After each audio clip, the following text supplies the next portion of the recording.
Bonjour peuple de Dieu, bonjour les intercesseurs des nations, bonjour à vous tous qui nous suivez partout dans le monde. Je vous salue au nom de Jésus-Christ de Nazareth. Bien-aimés dans le Seigneur, aujourd'hui encore le Seigneur nous a donné l'opportunité de nous présenter devant vous pour vous partager sa parole. Et aujourd'hui, nous avons beaucoup de questions que nous allons tenter de répondre à travers la parole de Dieu. Nombreux sont ceux qui se posent tant de questions par rapport au rôle de l'Église, entre autres le rôle d'un chrétien dans le monde. Et nous savons que ces questions sont des questions fondamentales. Et la parole de Dieu va nous donner la réponse à ces questions. Le Seigneur Jésus-Christ, lorsqu'il était sur terre, il avait dit que le Saint-Esprit viendra pour nous enseigner. Et puisque le Saint-Esprit est encore au milieu de nous, l'Église doit avoir les réponses à toutes ces questions. Et aujourd'hui, nous avons quelques questions que nous allons lire et nous allons voir quelles seront les réponses que la parole de Dieu nous avait déjà réservées. Mais avant tout, prions et abandonnons ces moments de prière et de partage de la parole de Dieu entre les mains de notre Seigneur. Amen. Seigneur, nous te bénissons. Toi qui es le commencement et la fin. Toi qui es le premier et le dernier. Tu nous as accordé encore cette opportunité afin de pouvoir partager ta parole à ton peuple. Nous abandonnons ces moments, Seigneur, de prédication entre tes saintes mains. Laisse que ton Esprit Saint vienne nous assister du début jusqu'à la fin. Nous brisons tout ce qui peut venir obstruer ce moment. Au nom de Jésus-Christ de Nazareth, que ta lumière soit à l'instant même. Au nom de Jésus, nous t'avons ainsi prié. Amen. Bien-aimés dans le Seigneur, écoutons maintenant les questions que nous avons apportées et que nous allons tenter de trouver les réponses dans la parole de Dieu. La première question, est-ce qu'il est de notre devoir ou de notre responsabilité de prier pour le monde? Voilà la question que nous nous posons aujourd'hui. Est-il de notre devoir, nous, en tant que des chrétiens, en tant que les enfants de Dieu, de prier pour le monde? Devrions-nous nous occuper de l'actualité, c'est-à-dire des malades, des pauvres, de ceux qui ne connaissent pas Dieu et qui vivent dans le péché? Voici notre deuxième question.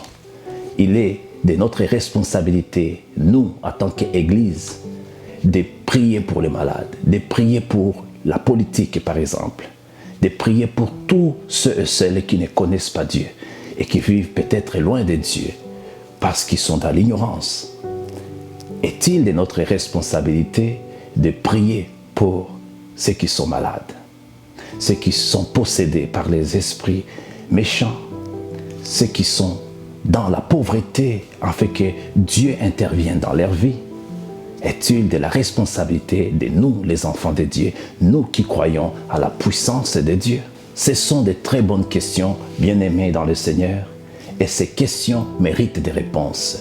Nous allons lire la parole de Dieu pour comprendre, premièrement, si il est vraiment de notre responsabilité, si il est du rôle de l'Église de Jésus-Christ, des enfants de Dieu, de prier pour les autres, de s'occuper de tout ce qui peut venir dans le monde et demander l'intervention divine de notre Seigneur.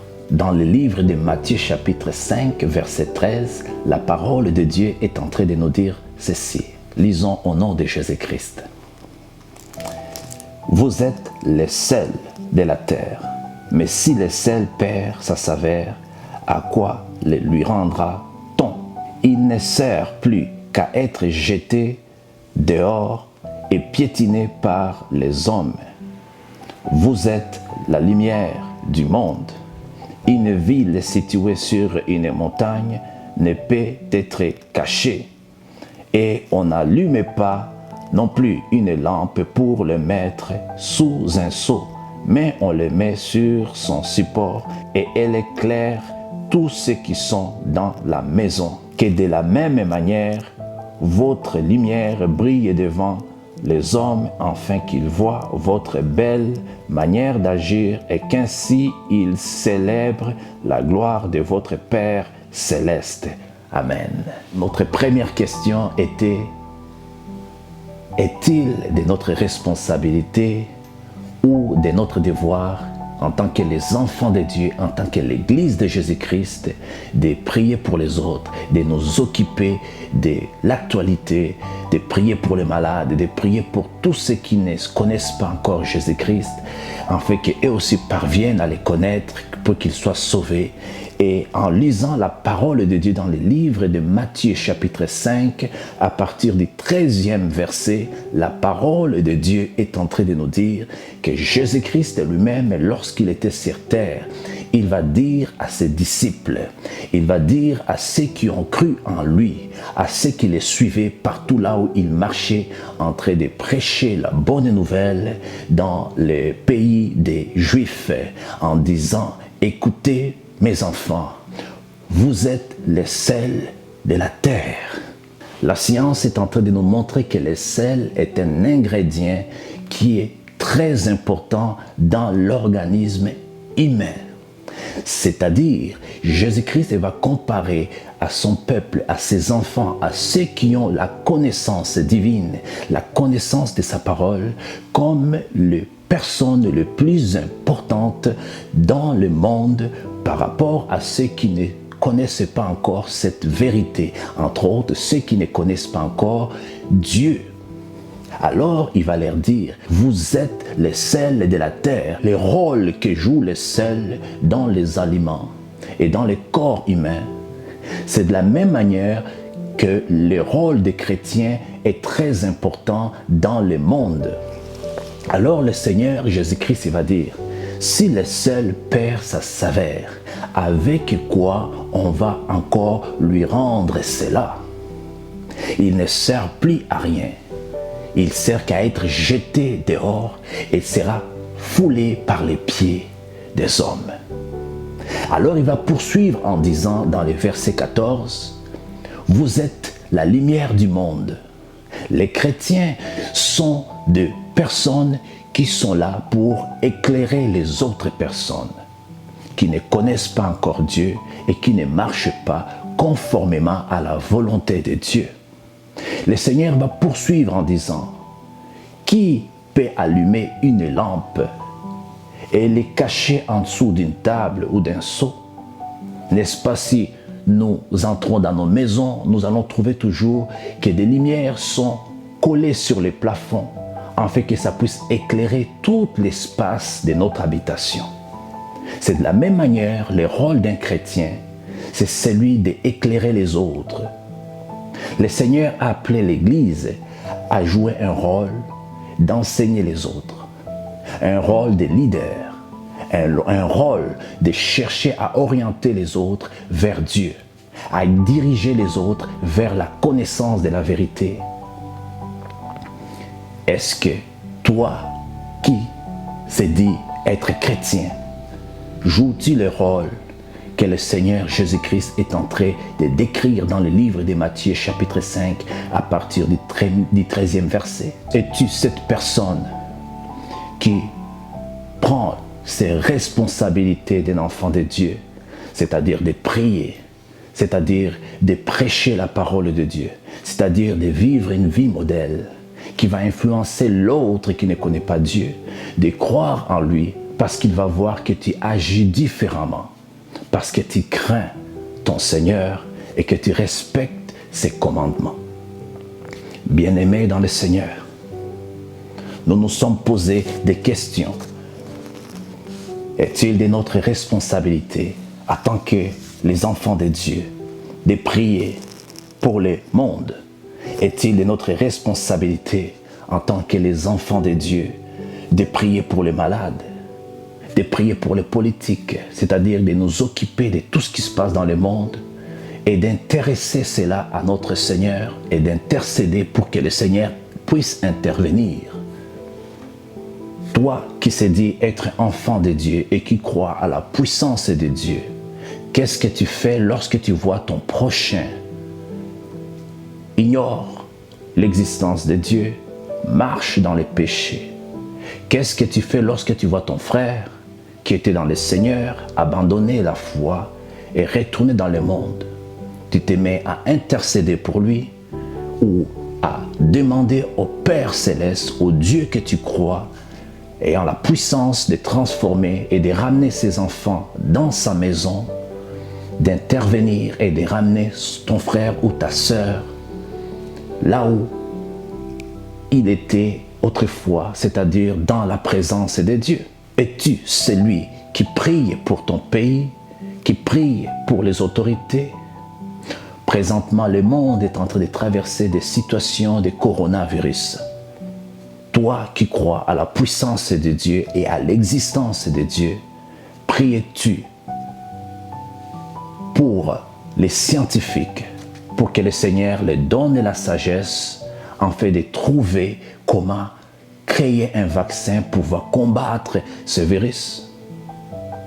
Pries-tu pour les autorités afin qu'ils prennent des bonnes décisions pendant ces moments qui dépassent l'intelligence humaine? Quel est ton rôle, Église de Jésus-Christ? Quel est ton rôle, pasteur? Quel est ton rôle, intercesseur? Quel est ton rôle, chrétien, pendant ces moments et au milieu de tous ceux seuls que tu fréquentes? Notre troisième question est la suivante. Quelle sorte de prière devrions-nous faire lorsque nous prions pour les autres, du moins lorsque nous prions pour le monde, lorsque nous prions pour les autorités, lorsque nous prions pour les malades, lorsque nous prions pour nos frères et sœurs qui ne sont pas encore dans le Seigneur? Quelles sont les prières que la Bible nous appelle à faire? Nous pouvons lire sans plus tarder dans le livre de 1 Timothée chapitre 2 et nous allons voir ce que l'Église primitive recommandait aux chrétiens de faire lorsqu'il s'agissait de prier pour les autres. Lisons la parole de Dieu. J'encourage donc avant tout à faire des demandes, des prières, des supplications, des prières de reconnaissance pour tous les hommes. Alléluia.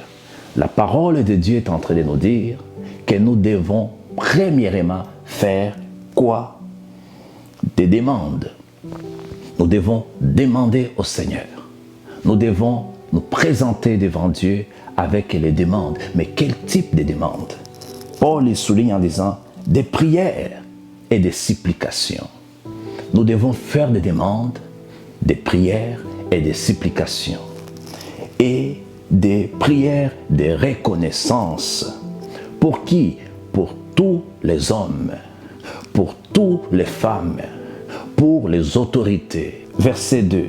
Pour les rois, pour tous ceux qui exercent l'autorité, afin que nous puissions mener une vie paisible, tranquille, en toute piété et en tout respect. Voilà ce que la parole de Dieu nous dit. Nous devons faire des demandes, des prières, des supplications, des reconnaissances.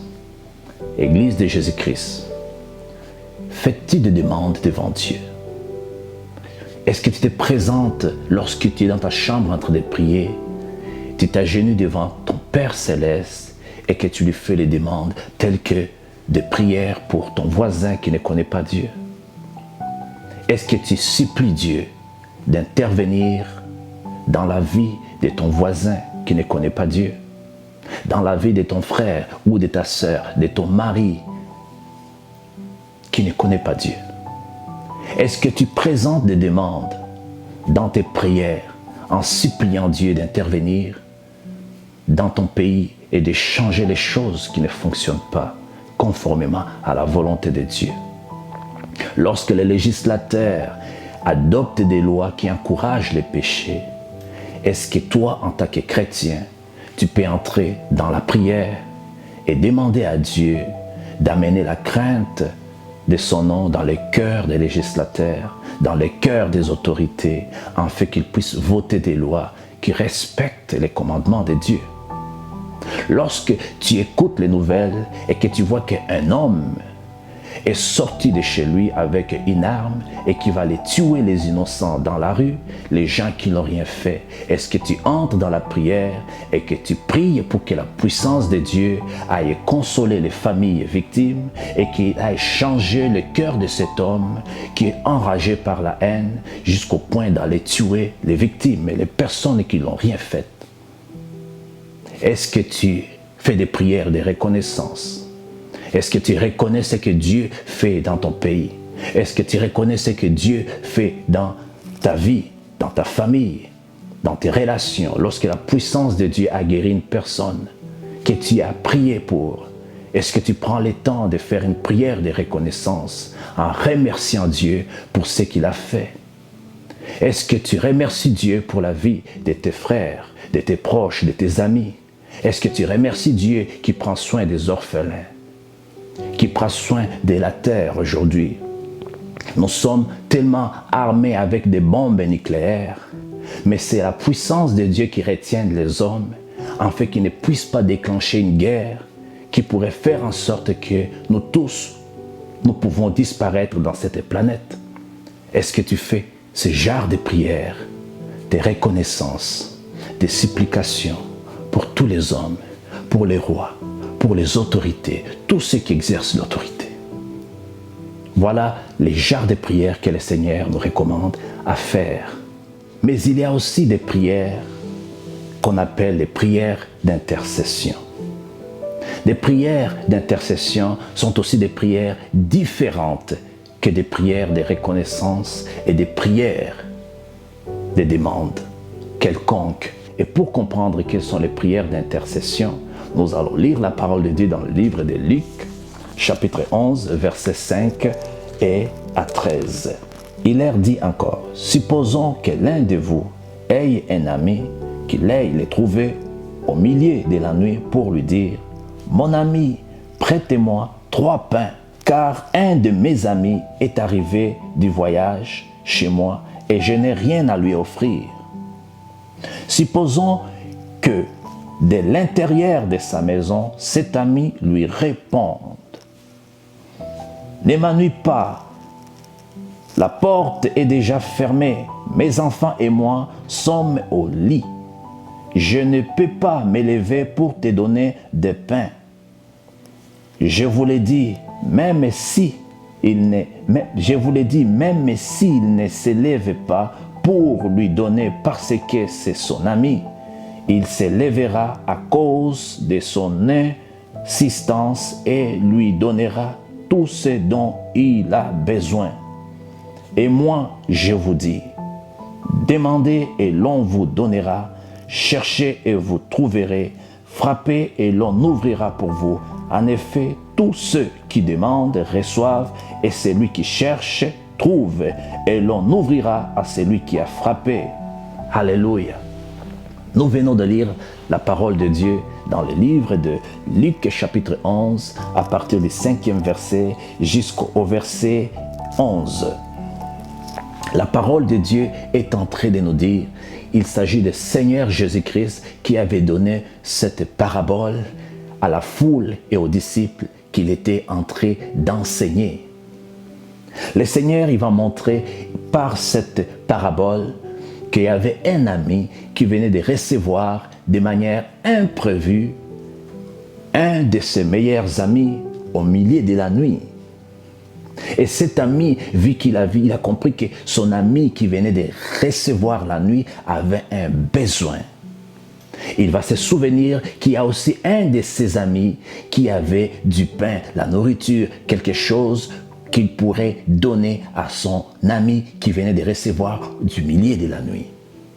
Alors il va se diriger à son ami qui a du pain, mais son ami était déjà en train de dormir. Mais il va frapper à la porte. De l'intérieur de sa maison, l'ami va répondre à son ami qui est venu chercher du pain: « Je ne peux pas me lever car la porte est déjà fermée, mes enfants et moi sommes déjà au lit.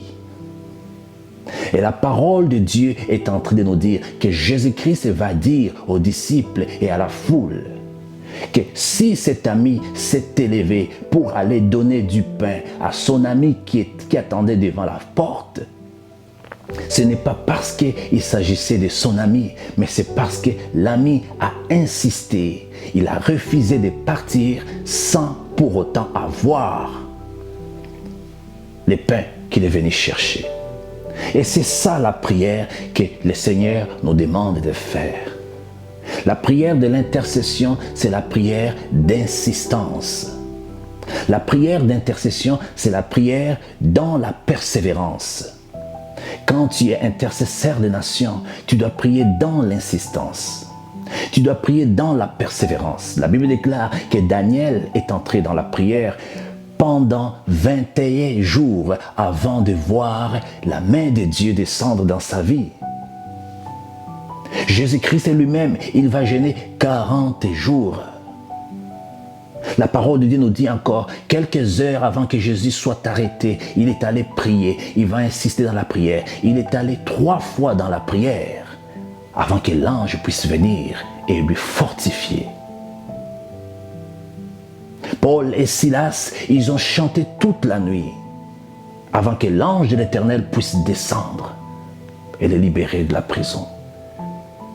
Un intercesseur est appelé à prier et à persévérer jusqu'à ce qu'il voit le Seigneur lui donner ses dons. Il est allé lui demander. Mais le Seigneur, il va dire dans les versets qui vont suivre, c'est lui qui demande doit recevoir. C'est lui qui cherche doit trouver. Et on doit ouvrir la porte à celui qui a fermé. N'est-ce pas l'ami a frappé à la porte? Son ami qui était déjà au lit avec ses enfants a fini par lui ouvrir la porte et lui donner du pain. À cause de son insistance, va demander le Seigneur Jésus-Christ à la foule. Es-tu ce genre de personne que lorsque tu demandes à Dieu une chose, tu ne les vois pas venir, tu ne l'obtiens pas et là tu abandonnes? La parole de Dieu est en train de nous dire que la prière de l'intercession, c'est une prière qui doit continuer jusqu'à ce que nous obtenons ce que nous demandons. Tu dois prier pour ta nation. Tu dois prier pour ton prochain. Tu dois prier pour les malades. Tu dois prier pour tous les problèmes qui se passent sur la terre jusqu'à ce que le Seigneur Jésus-Christ reviendra. Tu dois persévérer et insister dans la prière. Nous venons de comprendre à travers cette prédication quel est le rôle de l'Église, c'est-à-dire les chrétiens, les enfants de Dieu. Nous venons de comprendre pourquoi nous devons prier pour les autres. Nous venons de comprendre quelle sorte de prières nous devons faire. Des prières de reconnaissance, des prières de supplication, les prières de demande. Nous venons de comprendre que le Seigneur nous appelle à prier pour nos pays, pour les autorités, pour tous les hommes, que ce soit des rois, que ce soit des non-croyants, que ce soit des malades, que ce soit les pauvres, que ce soit les veuves, que ce soit les orphelins, que ce soit des personnes qui sont dans les péchés et qui ignorent la grâce de Dieu. Le Seigneur, nulle part, ne nous dit de juger, de critiquer l'autre, mais il nous dit de prendre notre responsabilité et de devenir des lumières de la terre. Des personnes qui doivent influencer les gens qui ne croient pas en Dieu pour qu'ils voient que réellement Dieu peut transformer nos vies. Le Seigneur te dit, tu ne dois pas perdre tes responsabilités, car le sel qui a perdu sa saveur sera jeté dehors et foulé aux pieds des hommes. De la même manière, un chrétien qui a perdu ses responsabilités, qui a perdu la foi, qui ne sait pas c'est quoi son rôle, il devient inutile. Bien-aimés dans le Seigneur, la Bible nous donne encore la définition de la prière d'intercession. La prière d'intercession, c'est une prière d'insistance et de persévérance. Jusqu'à ce que le Seigneur Jésus-Christ reviendra, l'Église doit prier pour le monde. L'Église doit demander la puissance du Saint-Esprit de continuer à transformer les mondes, de continuer à agir dans les mondes. C'était notre enseignement pour la journée d'aujourd'hui. Voilà les conseils que nous allons vous demander aujourd'hui et les sujets de prière que nous vous recommandons de faire chaque jour. Prie pour ta nation. Prie pour ton pays. Prie pour les autorités de ton pays. Prie pour les médecins. Prie pour la police. Prie pour l'armée. Prie pour les institutions d'enseignement. Prie pour les banquiers. Prie aussi pour ton prochain qui est malade, qui n'arrive pas à trouver du pain, qui ne connaît pas encore le Seigneur, qui n'a pas encore donné la vie à Jésus-Christ. Prie pour toutes ces personnes.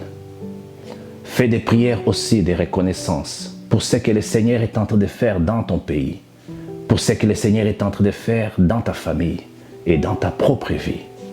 Et remercie le Seigneur pour ta foi, pour la foi de ton prochain, pour la foi de ton pasteur, pour la foi de tes amis, les chrétiens. Remercie le Seigneur pour la vie qu'il te donne. Mais fais aussi des prières d'intercession, c'est-à-dire continue chaque jour à insister dans la prière jusqu'à ce que tu vas voir la main de Dieu transformer ton peuple, tes situations et les situations que tu intercèdes pour. Nous allons finir cette réunion de prière et cette prédication en invitant chaque personne qui n'a pas encore reçu Jésus-Christ dans sa vie comme le Seigneur et le Sauveur à faire cette prière. La Bible déclare dans le livre de Jean chapitre 3, versets 16 à 19. Car Dieu a tant aimé le monde qu'il a donné à son Fils unique, Jésus-Christ, afin que quiconque croit en Jésus-Christ ne puisse pas périr, mais qu'il puisse obtenir la vie éternelle. Tu ne crois pas peut-être à la vie éternelle, mais oui, bien-aimé, la Bible déclare qu'il y a une vie après la mort. Et cette vie après la mort, elle est éternelle. Elle nous attend tous, qu'on soit chrétien ou païen, c'est-à-dire non-croyants. Cette vie nous attend tous. Mais il y a deux portes que la Bible est en train de nous dire qui nous attendent. La porte qui mène à la vie éternelle et celle qui mène à la souffrance éternelle. Mais c'est ici, maintenant sur la terre, pendant que nous sommes sur la terre, que nous devons prendre des décisions qui vont nous permettre d'aller dans l'une de ces deux portes. Quelle est la porte que tu veux avoir lorsque tu vas quitter dans ce monde? Est-ce la porte qui va te diriger là où il y a la vie éternelle ou là où il y a la mort éternelle, la souffrance éternelle? Sache très bien, bien-aimé dans le Seigneur, que lorsque tu vas mourir physiquement, cela ne veut pas dire que c'est ta fin. Ton corps, il va retourner dans la poussière, mais ton esprit va continuer à vivre quelque part. C'est pour cela que la Bible déclare, en fait, que quiconque croit en Jésus-Christ ne périsse pas, mais qu'il puisse obtenir la vie éternelle. Et la Bible dit dans le même chapitre que Dieu n'a pas envoyé son Fils pour juger le monde, mais pour que le monde soit sauvé par lui. Mais la parole déclare que ceux qui refusent le Fils sont déjà condamnés, avant même qu'ils puissent mourir physiquement. Mais ceux qui acceptent le Christ ne sont pas condamnés, ils obtiennent la grâce. Mais la parole nous dit au verset 19, quelle est la condamnation? La lumière est venue dans le monde. Voilà la condamnation. Voilà le jugement. Voilà ceux qui jugent, ceux qui refusent de donner leur vie à Jésus-Christ. La lumière est venue dans le monde, mais les hommes ont préféré les ténèbres qu'à la lumière. Pourquoi? Parce que leurs œuvres étaient mauvaises. Bien-aimés dans le Seigneur, le Dieu d'amour n'envoie personne en enfer. Mais l'homme lui-même décide de s'éloigner de Dieu en faisant un mauvais choix, en prenant des mauvaises décisions, en refusant les dons gratuits de Dieu, c'est-à-dire en refusant Jésus-Christ, qu'il est le Seigneur et le Sauveur de toute l'humanité. Je vous demande, au nom de Jésus-Christ, de croire à cette parole, d'accepter aujourd'hui que Jésus-Christ puisse entrer dans votre vie, qu'il puisse transformer votre vie et qu'il puisse vous donner une vie nouvelle. Que vous puissiez commencer à marcher avec lui et être sûr surtout que si demain tu meurs, que tu vas te retrouver avec lui dans la vie éternelle. Tu ne sais pas combien de temps il te reste à vivre sur la terre. Peut-être une année ou même 50 ans. Mais cela n'est rien devant l'éternité. Le Seigneur t'appelle. Tu vas faire cette prière avec moi. Dis, Seigneur Jésus, par la foi, je fais cette prière. Je t'invite à l'instant même de pardonner tous mes péchés. J'ai été longtemps rebelle. J'ai refusé ta grâce. J'ai dit que tu n'es pas le Fils de Dieu et que tu n'étais rien. Mais par la foi, je viens. Je t'accepte comme Seigneur et Sauveur de ma vie à partir de maintenant. Je te demande de pardonner mes péchés, mes fautes, mes erreurs. Et que tu puisses maintenant me guider à partir de maintenant. Que je puisse voir les choses dans ma vie changer. Que tu me donnes la paix, l'amour et l'espoir à cette vie éternelle. J'ai prié en ton nom, Jésus. Amen. Bien-aimés dans le Seigneur, la Bible est en train de nous dire, dans le livre de Hébreux chapitre 11, verset 6, que sans la foi, il est impossible de lui être agréable. Car ceux qui croient en Dieu doivent croire qu'il est le Dieu qui paye, qui récompense. C'est par la foi que tu es agréable à Dieu. Tu as encore beaucoup de questions, mais avec le temps, le Saint-Esprit qui vient d'entrer dans ta vie va répondre à toutes tes questions. Moi, personnellement, lorsque j'ai fait cette prière pour la première fois, je n'ai rien ressenti. Et j'avais encore beaucoup de questions. J'ouvrais la Bible et je ne comprenais rien. Mais j'ai continué à croire. Et après, le Saint-Esprit a commencé à me parler. J'ai commencé à avoir des réponses à toutes les questions que j'avais. Et c'est comme ça que Dieu va faire encore dans la vie de tous ceux et celles qui viennent de faire cette prière. Je vous recommande d'aller chercher une église, que le Saint-Esprit va vous orienter. Et dites au pasteur que vous avez accepté Jésus-Christ comme le Seigneur et le Sauveur de votre vie. Et faites-vous baptiser au nom du Père, du Fils et du Saint-Esprit. Mais à partir de maintenant, croyez que vous êtes fils et filles de Dieu. Le Saint-Esprit ne va jamais vous abandonner. Jamais. Vous allez le voir, car Dieu est fidèle. Père, je prie pour chaque personne qui vient de faire cette prière et je demande que la puissance du Saint-Esprit puisse marcher avec tout et chacun au nom de Jésus-Christ de Nazareth. Oriente-les dès maintenant et sois leur guide. Que tout le mal soit maintenant nul et sans effet au nom de Jésus-Christ. Qu'ils soient libérés de leur passé, mais qu'ils puissent trouver maintenant la paix et le repos en toi, Jésus.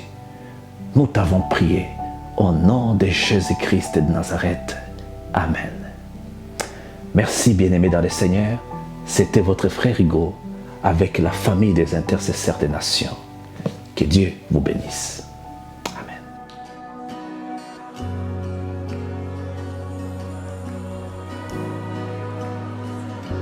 Come on, I want you just to sing out in the spirit tonight. I feel a breakthrough for cancer in this place right now. Anybody that you have to know that has cancer, there's a breakthrough for cancer here. Just start to sing out in the spirit as we declare he has no rival, he has no equal.